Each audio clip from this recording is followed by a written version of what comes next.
नाज़रीन, अगर तारीख़ का मुताला किया जाए तो कौमों के अरूज व ज़वाल की बेशुमार दास्तानें पढ़ने को मिलती हैं। अगर इन पर गौर किया जाए तो हमें समझ में आता है कि सिर्फ मामूली सी गलतियों पर बहुत सी कौमों ने ख़ुद को तबाह कर लिया। हज़रत लूत अलैहिस्सलाम और हज़रत नूह अलैहिस्सलाम की जीती जागती मिसालें हमारे सामने हैं। नाज़रीन, आज से हम स्टार्ट करने जा रहे हैं बिल्कुल एक न्यू सीरीज़ का, जिसका ऐलान मैं पहले ही कर चुका हूँ, फॉल्ट ऑफ नेशंस। इस सीरीज़ के अंदर हम आपके सामने चंद ऐसी कौमें रखेंगे जिन्होंने चंद मामूली गलतियों की बिना पर अपने आप को तबाह कर लिया।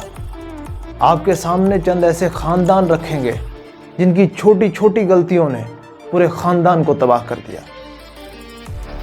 इसी तरह नाज़रीन, आज जो हम आपके सामने एक स्टोरी लेकर आए हैं, वो स्टोरी ली गई है न्यूयॉर्क टाइम्स के एक आर्टिकल जो कि लिखा गया था 1996 में।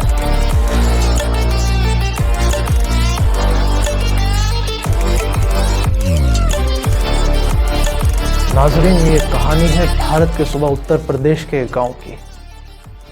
उस गांव के चंद अफराद ने मिलकर भेड़ियों के कुछ बच्चों को ख़त्म कर दिया, क्योंकि भेड़ियों ने उनके जानवरों को खा लिया था।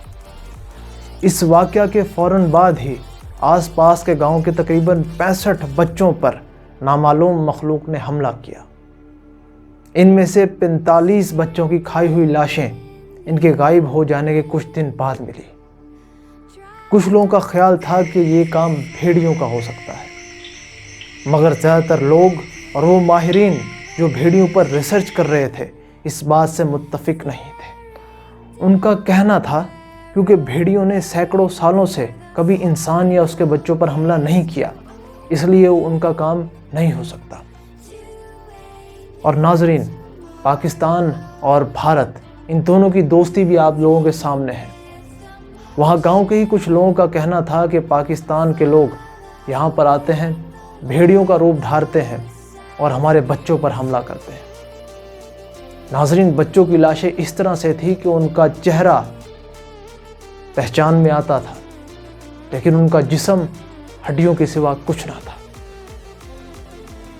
ज़्यादातर लोगों का ख्याल था कि ये काम किसी भूत या चुड़ैल का हो सकता है। लोगों का ये यकीन उस वक्त और पक्का हो गया जब एक औरत ने, जिसकी एक बच्ची गायब हो गई थी, ये कहा कि खुद उसने अपनी आंखों से देखा है कि एक चुड़ैल उसकी बच्ची को उठा कर ले गई। इस तरह जिस किसी औरत या आदमी पर शक हुआ कि ये भूत या चुड़ैल हो सकता है, उसको मौत के घाट उतार दिया गया। और इसी दौरान गांव के तकरीबन 20 लोगों को बेदर्दी से कत्ल किया गया। किसी को जिंदा दरगोर किया गया, किसी को जला दिया गया और किसी को संसार कर दिया गया। तकरीबन 7 महीने गुजरने के बाद ये साबित हो गया कि ये काम भेड़ियों के एक गिरोह का ही था। नाज़रीन, अब आपसे मेरा सवाल ये है कि आखिर उन 45 बच्चों की मौत और उन 20 बड़ों की दहशतनाक मौत, इसका ज़िम्मेदार कौन है? क्या इसके ज़िम्मेदार वो गांव के चंद लोग हैं जिन्होंने भेड़िए के बच्चों को ख़त्म किया, जिसकी वजह से भेड़ियों के गिरोह ने सिर्फ गांव के बच्चों पर ही हमला किया? या तमाम गांव वाले, या फिर वो माहिरीन जिनका ख्याल था कि ये काम भेड़ियों का नहीं हो सकता, या फिर वो पुलिस वाले जिन्होंने ये मालूम करने में 7 महीने लगा दिए कि ये भेड़ियों का ही काम था? आप कमेंट सेक्शन के अंदर अपनी राय से ज़रूर आगाह कीजिएगा। इसके साथ ही हमारी ये छोटी सी वीडियो इख्तिताम पे पहुंचती है। उम्मीद करता हूँ आपको ये पसंद आई होगी।